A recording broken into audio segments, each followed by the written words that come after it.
You're watching India Decides and I'm Maria Shakil. Candidates for the seats are being announced, alliances being forged and campaign narratives being set. Battle for 2024 has entered the most crucial and decisive stage. Manifestos are being finalized, promises and guarantees being made by both the sides. So on the first, we are looking at the principal pillars of NDA and India. First, the Congress. The Congress, for example, is in contest in 155 seats without major allies, which make up for 29% of the Lok Sabha strength. It will be fighting alone in multiple states from Madhya Pradesh to Chhattisgarh to Rajasthan to Uttarakhand, Himachal, Andhra and also Odisha. In 5 states, it faces a bipolar battle with the BJP where regional parties play no significant role. On the other hand, the BJP, the principal face of the current government. In 193 seats, which represent 35% of the Lok Sabha, the BJP lacks strong allies and will be contesting independently. These seats are in Madhya Pradesh, Chhattisgarh, Rajasthan, Uttarakhand, Himachal, Delhi, Jammu and Kashmir, Gujarat, Goa, Telangana and Kerala. In most of these states, the BJP faces a bipolar contest with the Congress. 3 days ago, that's when the election dates were announced. The Congress now has announced its 5 big promises. The BJP's hunt for allies has Raj Thackeray meeting Mr. Amit Shah. New eminent personalities are joining the BJP every day as we keep getting those messages. And the Congress and its allies of India have all stepped up on the gas. So on India Decides, we ask, where do strategies stand of NDA and of India Bloc? Joining me on the show, Nalin Kohli, National Spokesperson of the BJP. We have Amitabh Tiwari, Political Strategist, Dr. Shama Mohammed, Spokesperson of the Congress, Neerja Chaudhary, Senior Journalist. I'm going to begin with Neerja. 1 month to go for the elections. Who, according to you, is better prepared in terms of alliances, Neerja? I think that's a no-brainer. Certainly, the NDA is better prepared. It has a larger number of allies. It's going out very determinedly to get more and more smaller parties on board. And Neerja, I'm going to come back to you. You can fix the camera in the meanwhile. Let me bring in Amitabh. Amitabh, this is a question that emerges perhaps from your article that you have written for NDTV.com, in which you do a SWOT analysis of sorts, talk about strengths and weaknesses of both the sides. But when we look at the pace at which both the sides are working, there is a realization that it's just 1 month to go, everything has to be forged, everything has to be put in place. Yeah, essentially the India bloc has also been able to fetch a stronger alliance in 180 seats. That's almost exactly equal to the NDA. However, the India bloc has lost significant opportunity of forging strong alliances in Bihar and Bengal. That is 82 seats, with JDU Nitish Kumar hopping back to BJP and TMC deciding to go it solo. So these 2 states, I think, have been a major setback for the India bloc alliance. Otherwise, it has formed up decent amount of alliances with parties in UP, even in Maharashtra, Jharkhand, and some states with Aam Aadmi Party. Now we see that the BJP is adding on to allies in the south and east. Why is it so essentially? So if you look at the weak seats of BJP, the seats which it has never won, more than 3/4 of the seats are in the southern and eastern region. And that's why we see a lot of focus on alliances, with TDP making a Ghar Wapsi and also an attempted alliance with the BJD. A lot of rallies are being planned by the Prime Minister in the southern part, because the party sees an opportunity to expand or add the seats there. Okay. Because of being maxed out in the northern region. If Neerja is connected with us now, Neerja, again, this is a question that I want to understand from you clearly. Yes, alliances are clear, but would you say that, in a number of states, the BJP is struggling as well? Whatever's said and done, the picture is not clear in Maharashtra. We do not know whether they have an alliance partner in BJD at all in Odisha. That's right. BJD is a question mark. Certainly Karnataka, they will lose Yes, from again. the 2019 tally where they got 25 out of 28 seats. That seems unlikely this time. So they will lose 5, 6, 7, whatever it will be. And Maharashtra is an open game. If you travel through Maharashtra, which I've been doing in the last days, ordinary people tell you it's going to be half-half. Because on the one hand, you have the organizational might of the BJP plus Shinde, Ajit Pawar, and a large number of MLAs have gone with them. Party workers have also, many of them have gone with them. But on the other side is the sympathy factor for Uddhav Thackeray and Sharad Pawar. So how this is going to pan out remains to be seen. It's probably the most confused picture today in the country, that is Maharashtra. So certainly the BJP will lose some in several states, but they will try and up their tally in other states. In UP, they'll give another push from the 62 that they got last time. They will go for the 2014 figure. They will certainly try and up their tally in Bengal and Orissa. If they have an alliance, there again, they may go for 2, 3 more seats. Telangana is also fertile ground for them because the BRS is expected to collapse, virtually collapse. In Telangana, it will be a fight between Congress and BJP. So they may mop up another 2, 3 seats. So they are fighting for every single seat. Yes, they're fighting for every single seat. That's why the core group meetings of the BJP in Nalin Kohli are continuing almost every day. Core groups of various states are coming and interacting with Mr. Shah and JP Nadda. My question is, of course, we are looking at this 30-day period which starts today. It's very, very crucial now. How are you placed according to yourself? I mean, how is the BJP looking at it? Excellently. Excellently placed. Honestly, can't be better. And let's look at the big picture. I'll hold my horses on numbers, but the fact of the matter is, if there is certainty, it's on the BJP NDA side. I think everyone acknowledges that Mr. Modi, as Prime Minister Modi, will return for a third term. The BJP will increase its seat tallies, as will the NDA. Now, where that figure would go, our slogan is par 400 par. Where that figure will go, the people of India, the voters will decide. We will know that on the 4th, in the first week of June. Second, I don't see uncertainty on the BJP side. I see clarity. Core group meetings, I've been in charge of 4 states at various points of time. Core group meetings is about tightening the thing and getting ready for how we unfold our work into the actual electoral process. If you go back 3 months, you'll find BJP was working. If you go back 6 months, you'll see BJP was working. If you go back even before that, you'll see the BJP working on it. So it's a constant clarity in terms of day one that the election is approaching, we need to do our bit. If there's confusion, it's on the India alliance. Okay. So from a national alliance of several political parties coming and saying we are forming an alliance, what we have is an understanding in a few states. And let's take those states. The confidence of the Congress party, let's say in Uttar Pradesh, reaches its highest point when Mr. Rahul Gandhi so far hasn't made it clear whether he'll go back to Amethi, the family seat, and Mr. Sonia Gandhi is not going to contest Raebareli. Okay. And therefore, one wonders who will be the Congress party leaders there, and perhaps UP may be a clean slate for other political parties this time. And I can talk seat after seat, Maria, state after state.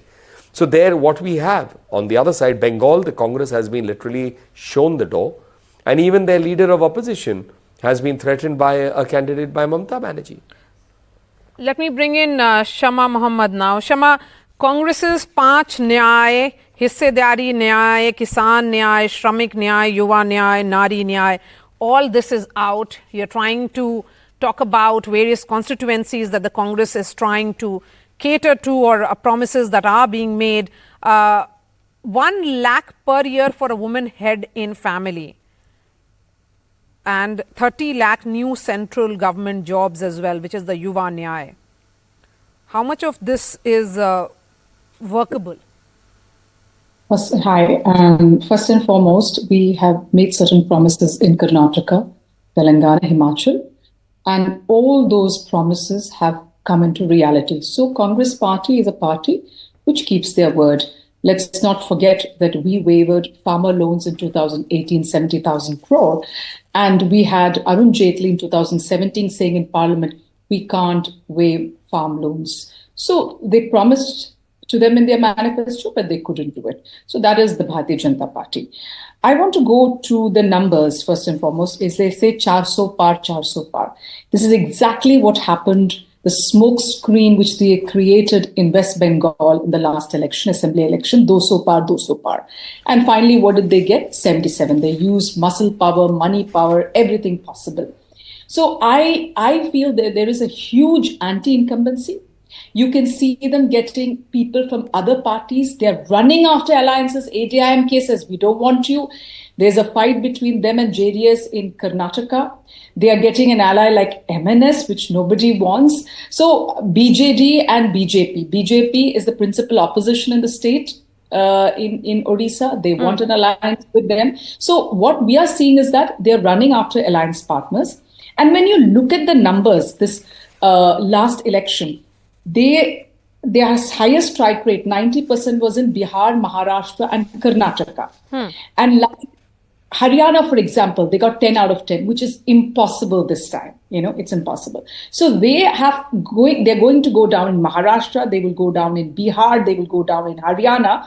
So they're looking at the south. Now, South Karnataka, again, they will go down in Karnataka. Kerala, they won't get anything. Tamil Nadu, they will not get anything. Andhra, they will not get anything.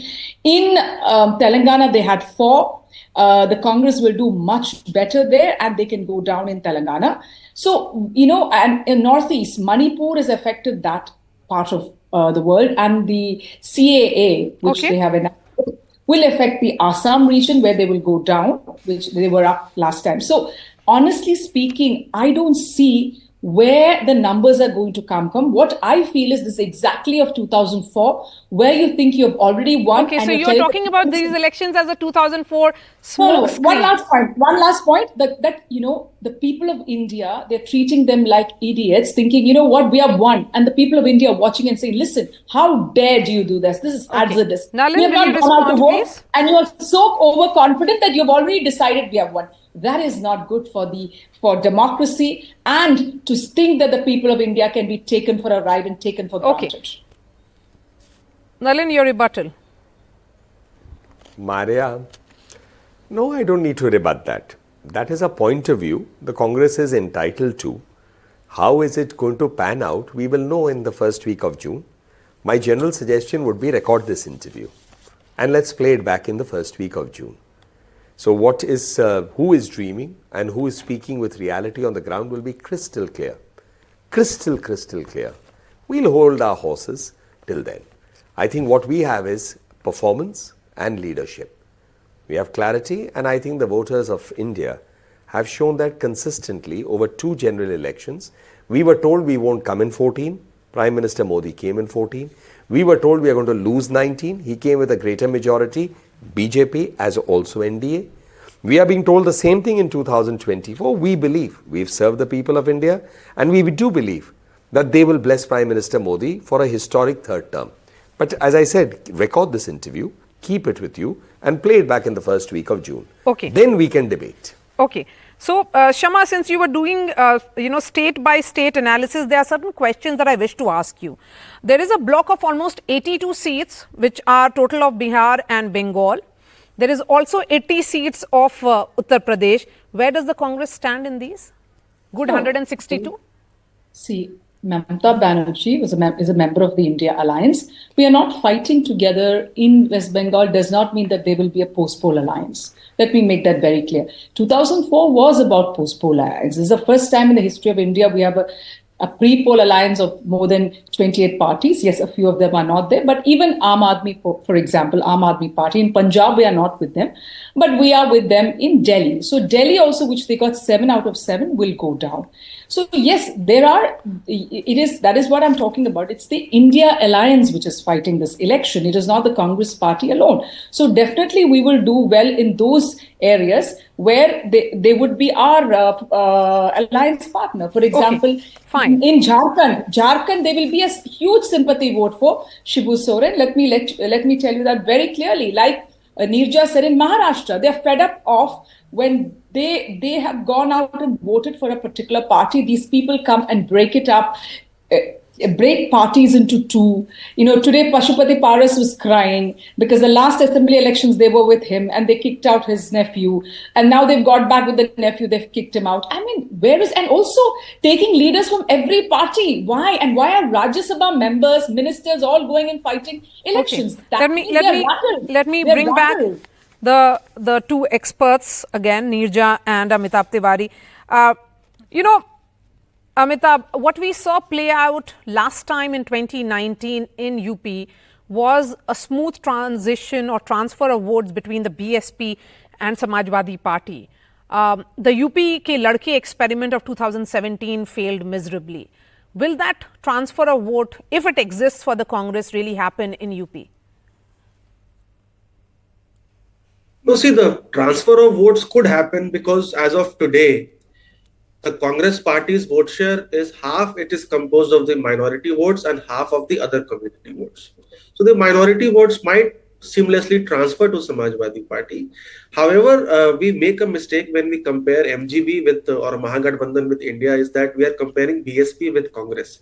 So BSP is out of that alliance. Yes. BSP was 80% in terms of vote share. Congress party is just 6%. So it's an inherently weaker alliance. And when we talk about things like BJP has maxed out in states and it could lose a few seats here and there, that's fine. That is perfectly fine. But can we recall or can we pinpoint one state where Congress is going to defeat BJP with a good majority? That is going to be very, very difficult for the Congress party. The entire election is on 200 odd seats where the BJP and the Congress are in contest. 175 BJP won, 15 seats Congress won last time. And out of these 153 seats, BJP has a vote share of more than 50%. The lead is 20% plus. There is this election. And here, unfortunately, as you said, Congress party does not get benefit of any alliance partners because alliance partners do not have votes in these seats. Can Congress beat BJP in these 200 odd seats? This is where the game of 2024 is. Okay, so let me ask the same question on the other side. Neerja, despite initial hiccups, both the sides have managed alliances. You have allies with the BJP, you have allies also with the Congress party. They have done seat sharing formula as well. But when we look at the actual transfer or the actual arithmetic, who is at an advantage? I think, what the Congress or the NDA alliance has on its side, they said we will do one-on-one contests in over 400 Lok Sabha constituencies. I don't think that's a reality. Had they succeeded in doing that, they would have put up a good fight, maybe have brought down BJP lower than the majority figure, had they done it determinedly. But that doesn't seem to be reality. Of course, they have an alliance. In Tamil Nadu, they have an alliance in Bihar, they have an alliance in Delhi, they have an alliance in Maharashtra. Yes, all that is true. But is that good enough? That is the question. And are very the significantly, allies really adding to each other? Yeah, that also. But, on the other side, after 10 years of anti-incumbency, there is no anger, akrosh against the BJP government. And they have a very clear leader who is an asset. On this side, there is no clear leader. So I think there are many minuses. But what I would look out for in this election, Maria, and this you hear stray voices. You hear it in the financial world of Bombay. You hear it in a village. That is a sign of worry. कि ज़्यादा तो नहीं दे रहे हम BJP को, कुछ ज़्यादा तो नहीं हो रहा. After all, strong opposition की भी ज़रूरत होती है.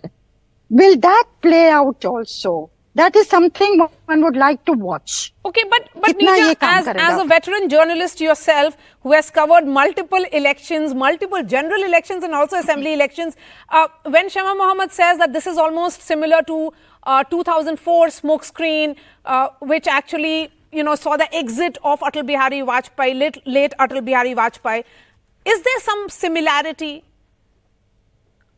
No.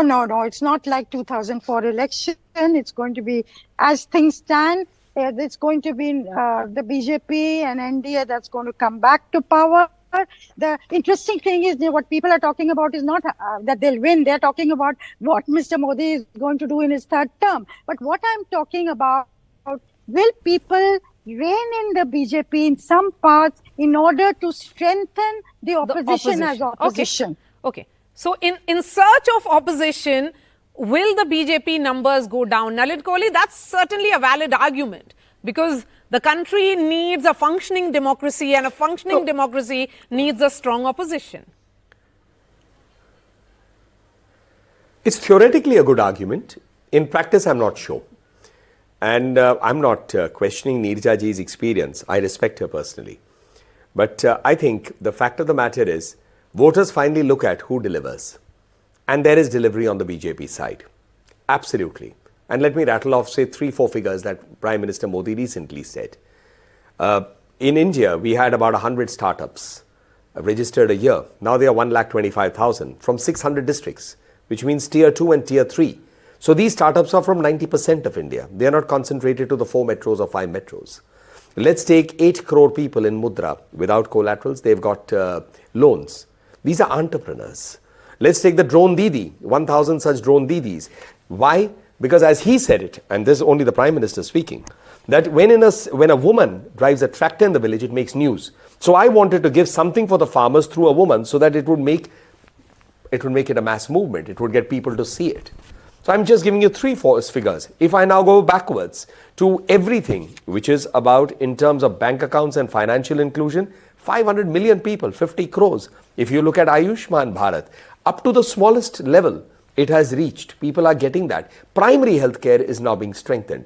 So it's structural. Have we not doubled the number, more than double the number of AIMS? Have we not more than doubled the number of graduates in medical, MBBS? Have we not more than doubled the number of postgraduates? So work has happened. So now for me to buy a theoretical argument that people who are receiving benefits, who are seeing the change of infrastructure, social, etc., are going to say, no, I don't want the change, but I need theoretically somebody who's a non-performer to have a chance to speak in parliament. Very well taken, so as I said, theoretically on paper, it's a story. Yes.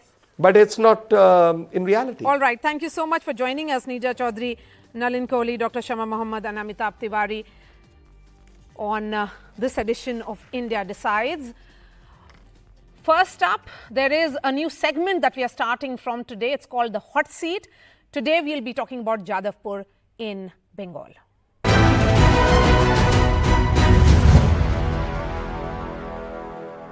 So, Jadavpur in West Bengal is considered to be one of the most watched seats in the state. It is known as Chief Minister Mamata Banerjee's erstwhile seat, and rightly so. It used to be former Chief Minister Buddhadev Bhattacharya's constituency, and today remains a bustling student hub. We are starting our very special series tonight that is called the Hot Seat, and we'll be focusing on several key constituencies all across India. But first up, this constituency in Bengal.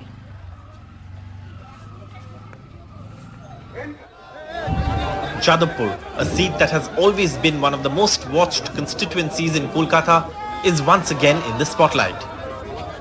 For the TMC, it is a prestige battle. Party Supremo Mamata Banerjee won her first election here in 1984. This time, the TMC has fielded actor turned full-time politician Shayoni Ghosh. She heads the TMC youth wing and is a local resident. She also sports the noticeable white slippers that Mamata Banerjee is known for. Why I think Mamata Di wanted me to contest from this seat is because she keeps saying that Shayoni is a street fighter. And Jadavpur always supports fighters. See, I'm not a part-time politician, sort of. I've been working for the past 3 years in Trinamool Congress. I contested 2021 assembly elections, and I lost. Yes, Asansol, and I lost by a very meager margin. But for a seat that is known to be the home to intellectuals, the BJP has its homework in place. Anirban Ganguly is the chairman and trustee of the Shama Prasad Mukherjee Research Foundation, affiliated to the BJP. He has hit the ground running. One of the overwhelming overweening issue of this constituency is what people tell me. And it's known also, you can check the record. What people tell me is that the elected member of parliament for over the last 15 years there have been several elected members of parliament who have been completely apathetic, completely inactive when it comes to solving the issues of the electorate here. The CPIM has chosen a student politician keeping the iconic Jadavpur University in mind. Srijan Bhattacharya has been the face of many protests in and around Jadavpur University. We are focusing mainly on livelihood issues. This is the nucleus of our politics. Left politics has always been livelihood issues, roti, kapda, makan ka mudda. And we are going to the people and telling them that these are the people you voted for, TMC, BJP, the current dispensation, the state government, the central government.